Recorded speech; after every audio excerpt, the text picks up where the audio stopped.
اور یہ ان کی پہلی مہم کا بیان ہے جو انہوں نے مغرب کی سمت شروع کی تھی،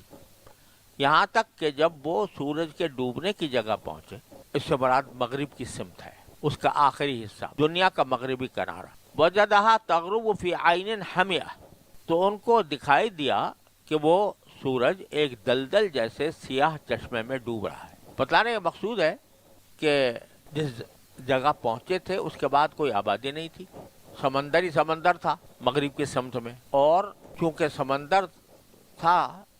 اور وہ جگہ ایسی تھی کہ اس کی جگہ پر سمندر کا جو رنگ کچھ سیاہی مائل تھا، تو ایسا لگتا تھا جیسے کوئی دلدل جیسا ہے، جیسی چیز ہے۔ دنیا کا آخری کنارہ تھا مغرب کی سمت میں، تو وہاں پر دیکھنے میں ایسا لگتا تھا کہ سورج ایک دلدل کے چشمے میں ڈوب رہا ہے۔ اس لفظ کو غیر مسلموں نے بہت زیادہ قرآن کے خلاف استعمال کیا کہ قرآن یہ کہہ رہا ہے کہ سورج جو ہے وہ کسی چشمے میں جا کے ڈوبتا ہے، لیکن قرآن کریم کو اگر دیکھا جائے تو وہ خود کہہ رہا ہے کہ سورج جو ہے وہ کل فی فلک یسبحون، للشمس ینبغی لها ان تدرک القمر واللیل سابق النہار وکل فی فلک یسبحون، کہ سورج اور چاند دونوں ایک دائرے میں تیر رہے ہیں۔ یہ الفاظ ہیں، فلک کے معنی دائرہ، تو دائرے میں تیر رہے ہیں۔ اگر وہ خود قرآن یہ کہہ رہا ہے کہ دائرے میں تیر رہے ہیں تو یہ کیسے ممکن ہے کہ زمین کے کسی چشمے کے اندر جا کے ڈوب جائے؟ لہذا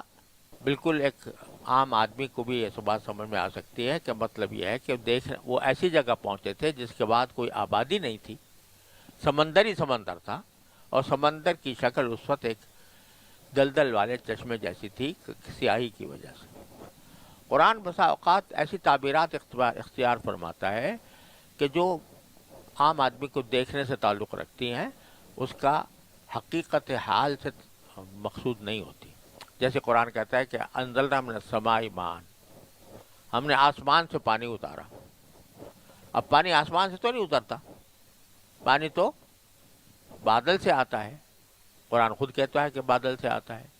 لیکن اس کو سما کے لفظ سے تعبیر کیا اس واسطے کہ دیکھنے میں ایسے لگتا ہے کہ آسمان سے نازل ہو رہا ہے۔ تو یہاں پر بھی وہی صورت ہے۔